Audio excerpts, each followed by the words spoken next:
To Hawaii now, U.S. Rear Admiral Robert Chadwick said 2 civilian shipyard workers were killed in the Pearl Harbor Naval Base shooting, and 1 civilian is in a stable condition in hospital. Now, the shooter, who was identified as an active duty sailor, also died by an apparent self-inflicted gunshot wound. Take a look. I can report that Joint Base security personnel did respond to the report of an active shooter today in the vicinity of Dry Dock 2 in the Naval Shipyard. I can confirm that there were 3 shooting victims.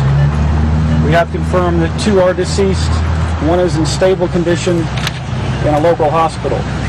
I can also report the shooter, who has tentatively been identified as an active duty sailor assigned to USS Columbia, SSN 771, is also deceased by an apparent self-inflicted gunshot wound.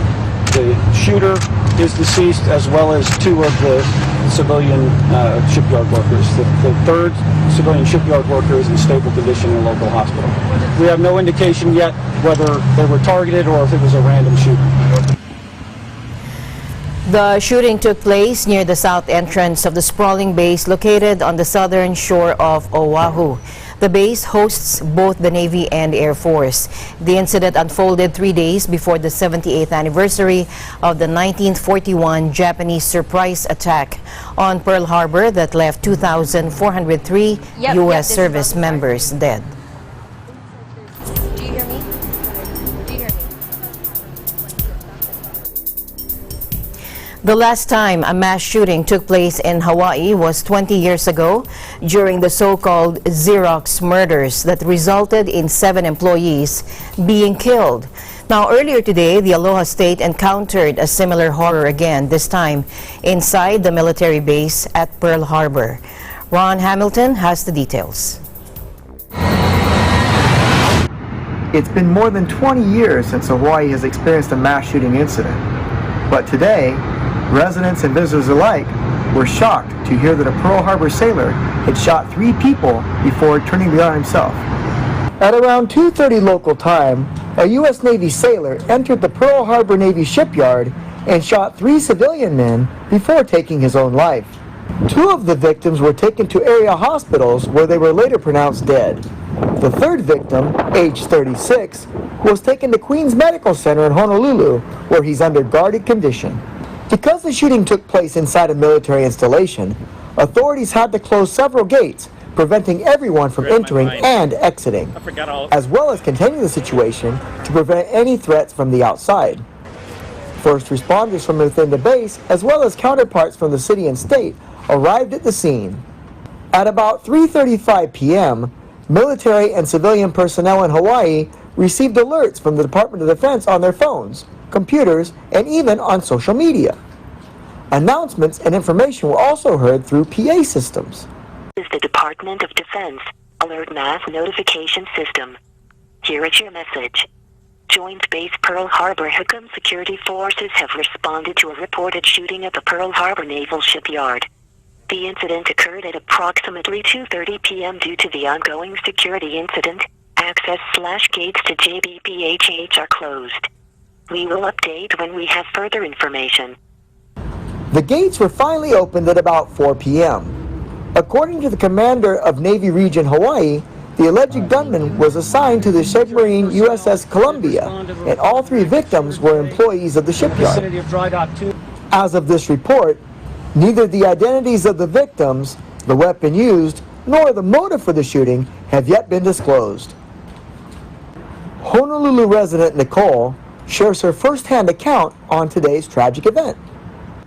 I was on Ford Island at the USS Battleship Missouri when I heard about the incident. So we heard this alarm go off, an alarm that I've actually not heard before, and we were being ushered and rushed onto the Battleship Missouri to take cover. My initial reaction was of confusion, and I didn't really know what was happening.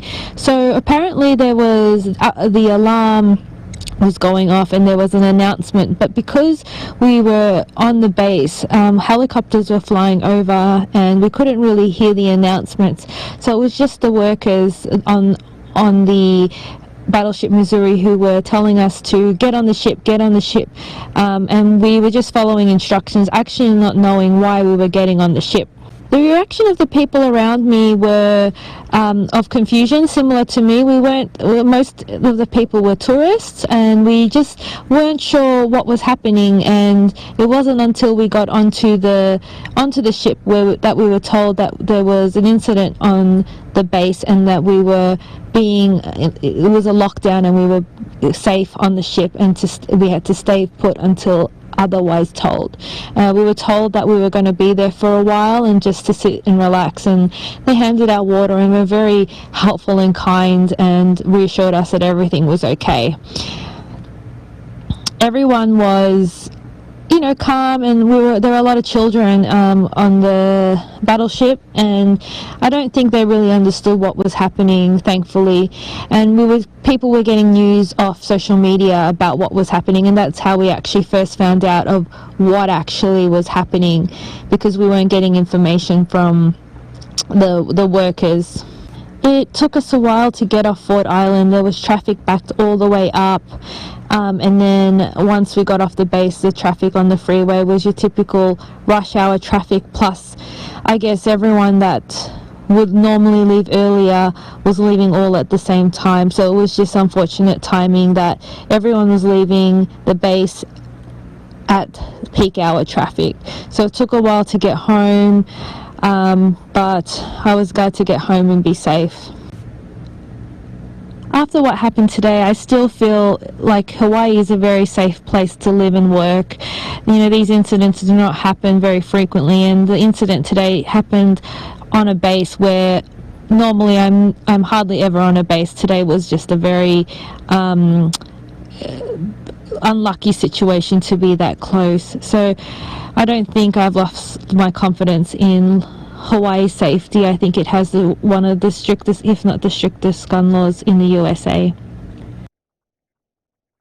Additional security members can be expected not only on Pearl Harbor Hickam, but also in other military bases throughout the Aloha State. Reporting from Honolulu, Hawaii, this is Ron Hamilton with Eagle News. I am one with 25.